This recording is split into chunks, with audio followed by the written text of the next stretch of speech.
Top of the morning to you, comic book fans, and happy Thanksgiving Eve. Guys, I'm headed to the comic book store, but I want to know in the comments below, what's your favorite Thanksgiving dish? I'll see you on the other side.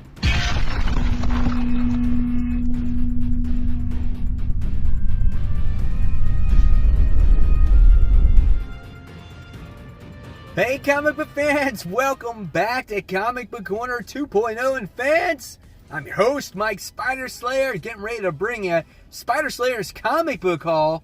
Guys, this is episode 401, and also I wanted to wish you guys a happy and safe Thanksgiving, as a lot of you guys are traveling and going to be eating lots of food and doing Black Friday shopping. And I also want to give you guys a extra thanks for all the great congratulatory comments when it came to my 400th episode. So thank you so much. And if you like this video, give it a thumbs up, subscribe, and don't forget to hit that bell and turn on those notifications so you don't miss any content from me, fans. Alright, so let's not waste any time. Let's get into this week's haul. Alright, so here we go. Alright, so Mysterious Black Bag is on the comics. Bam! It's off. It's done. It's gone. The bag's on the floor. It's over.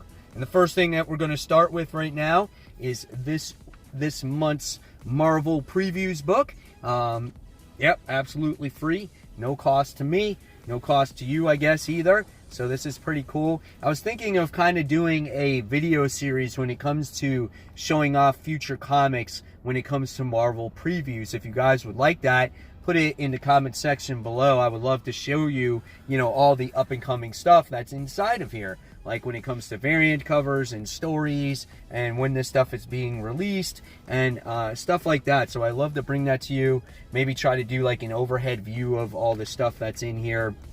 And yeah, get you an idea of stuff to come. So there it is. The Marvel's Previews Guide. Could be a new series coming to you in January. All right. Next, when it comes to Marvel, we wound up getting Ghost Spider. This is issue 4 of this series. This is a really cool cover as we get to see Spider-Gwen, or her name is Ghost Spider now, whatever the case may be, doing battle, which looks like J. Jonah's son, John Jameson, as he is the Man-Wolf. This is a really good series. I always love the interior artwork, and I love what's going on in the book as well, as Gwen is going from universe to universe, and she's basically living her life in 2 different ways. One as a hero, one as a college student, and and of course the Jackal is after her. So here's some more of that interior art. Really great book, fun read each month it comes out. This is Ghost Spider. This is issue 4. All right, so we got this next X book here. This is Fallen Angels issue 2. Now, I was kind of middle ground when it came to Fallen Angels. I think I need more of the story to really, I guess, get what's going on. And, the one thing that my problem is with this book is it's like almost too dark, I mean, the artwork is really good, but I want to see what's going on with it.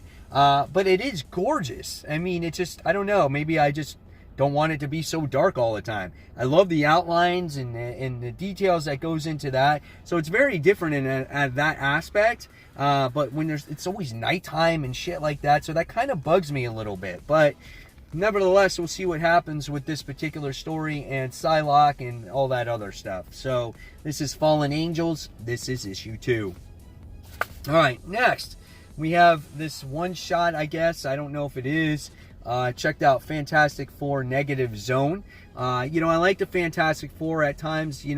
I drop off of them and then I jump on them, and it's like I want to like them. You got Annihilus here on the cover. They're revisiting this Fantastics group that I think was like in issue 2 of Fantastic Four. So I don't know what really this book is about or anything like that.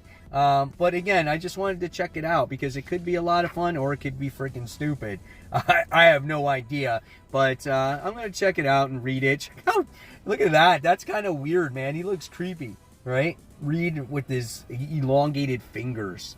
So yeah, we'll see what happens with Fantastic Four Negative Zone. This is issue 1. All right. So now we have these 2099 books that came out this week. They're all one-shots, kind of exploring that 2099 universe. This is The Punisher. This is issue 1 of 2099. So this one, again, could be a lot of fun. We'll see what is offered here. What are the point of these one-shots? Why are we doing this again? Is it to maybe bring back the 2099 universe? That's still to be determined. So we'll see what happens with all this stuff. A lot of 9-panel stuff going on there. So very classic. A lot of wording, a lot of dialogue in this book. So I don't know. We'll see, guys. So this is The Punisher 2099 issue 1. Next, I've been hearing a lot of good things about this book, though. Conan and the Barbarian 2099 issue 1. Early reviews on this book is that it's good, and it was surprising, and no one expected it to be that good. It's funny, Conan's sword reminds me of that old Hanna-Barbera cartoon. I forgot what his name, where he had that little Wookiee-like monster and that female chick with him. That's what this reminds me of. So yeah, I don't know, man. I don't know what to expect, but I heard great stuff about it. The artwork looks really good. So that's pretty promising right there.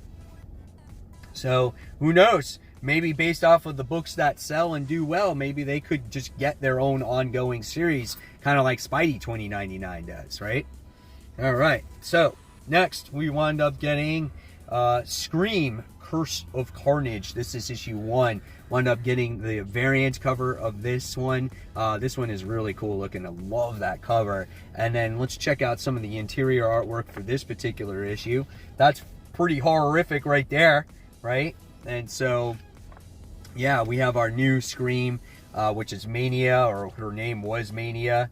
And I forgot her freaking name offhand, and it's kind of bugging me right off the start.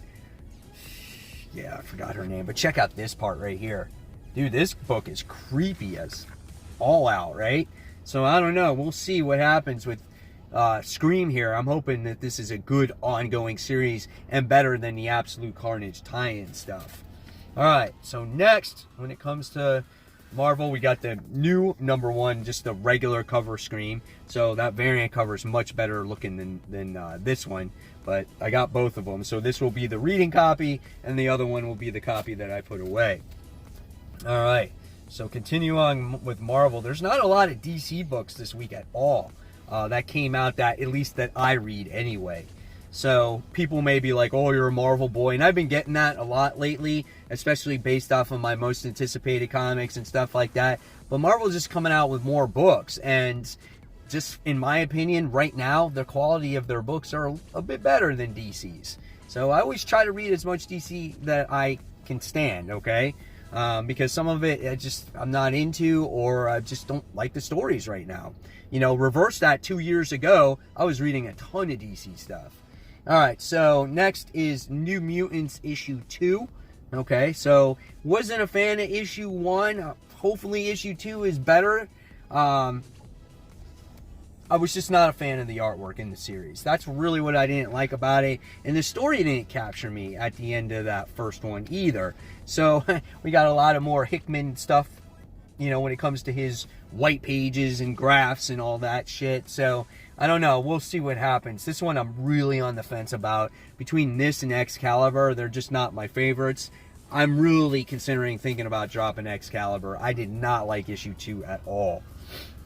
All right. So when it comes to the other X book, we got XForce. This is issue 2. We have Quentin Quire, Kid Omega in this book. I did a preview on this actual issue, and just from the couple pages that I read, I loved it. I loved his character in this book, and then we get to explore a little bit more of what's happening with the death of Professor Xavier in here. So here's some of the artwork in here in case you guys haven't seen it. But I think with him in the actual book, I think it will be a lot of fun. So I can't wait to see where this series really goes. And now this is my favorite X book as of right now. So X-Force issue 2.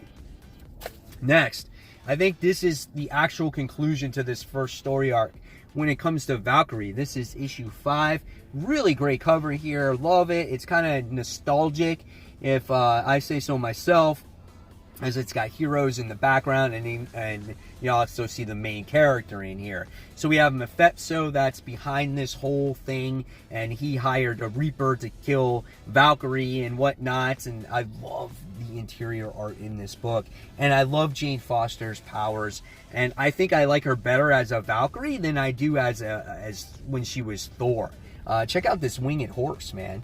Is that hers? Or I don't think so. I think it's some other person's. No, because she has the white one that was trying to live in the apartment with her. And that's what makes this book good, because it's kind of a grounded book. It takes place on Earth. Man, check out that artwork in here. That is beautiful, man. Shit, this book is so good. I really love this book, guys. Valkyrie issue 5, if you haven't tried it, I would definitely give it a read, because this is a fun book. All right, next we have, I guess, the absolute conclusion here to the Absolute Carnage story. This is Venom. This is issue 20. Sick cover here, as you get to see which is Carnage and Venom split in half, right? So are we going to find out what happens to Dylan, or is there going to be question marks still left unanswered when it comes to this? Here's some of the interior artwork in here as well. Okay, which looks good. Nice coloring in here. Just the maker, he's just so weird looking. Look at his head, man. What is up with that? I'm always so used to seeing him with his mask on, and here it's destroyed. So here's some more stuff that's going on in here. So yeah, I'm very curious how this whole thing wraps up. We know that Null has been released. When does he make his return in the actual storyline? So that's still yet to be determined as well. So this is issue 20 of Venom. All right. Next, when it comes to DC, I wound up getting the Dark Multiverse Infinite Crisis issue 1. This is these alternate storylines. This is DC's version of What If. I really enjoyed the Superman one, the Death of Superman one. I hated the Blackest Night one. That was boring as hell. It was a freaking Lobo story. I don't care for it. Now we'll get to see what this one is. And this one has to do with Blue Beetle in here. So let's check out the artwork in here. This looks good. I love the way this looks. You know, hopefully this one is holy shit. Look at this. Blap. That's pretty freaking dark right there. You know, I'm telling you, these books should be Black Label, man. So here's that right there. So yeah, it looks pretty good. This one might be a good one. Oh, he's playing with a Rubik's Cube. So we'll see what happens. So, yep, this is the Infinite Crisis Dark Multiverse issue 1. All right. And then we wound up getting DC's Batman Beyond issue 38. I wound up getting the B cover to this one. This cover is sick. I love this. This is the Batwoman Beyond, or right? Is that what it is? Yeah, Batwoman Beyond. I think she made her first appearance maybe in the last issue or whatnot. But they happened to have this particular cover, and I was like, man, this cover is just so nice. I love it. And I was just like, you know, I always give Batman Beyond a chance after time. The last one I read was the Joker storyline when he made his appearance. Now I want to see what's going on again when it comes to this Batwoman Beyond making her appearance in the universe. And so I'm always on and off when it comes to this book. Sometimes it's really good, sometimes it's not so good. Last time it was really good. Brett Booth was on the artwork of it, and I loved his artwork in there, so it was really good. So Batman Beyond, this is issue 38. And then last but not least, I wound up getting the only independent book this week, and this is Killadelphia. This is issue 1. This was one or more of my highly anticipated books of the week. This is a vampire book in somehow, and some guys doing some investigation and stuff like this. You know, some people might not be into this artwork because it's kind of like a painted, brushed style. It's kind of weird. You can see here, but I want to see like the horrific aspect of this book, and I don't know if it's going to be there in this issue or not, but there's supposedly there's vampires in here, so I don't know. We'll see. This could be a one and done, or it could freaking be badass, so we'll see what happens with it. And guys, there it is. There's the haul for the week. Hopefully you guys enjoyed it. Not a big one. Not a lot of comics came out this week. So maybe there'll be more next week, and maybe there'll be more variety next week as well, because it is the holiday week. So guys, once again, as always, like that video, subscribe, hit the bell, don't forget the notifications. And guys, have a great Thanksgiving, and thank you so much for watching Comic Book Corner 2.0. And I'll see you guys real soon. This is Spider Slayer signing off. Take care, guys. Bye.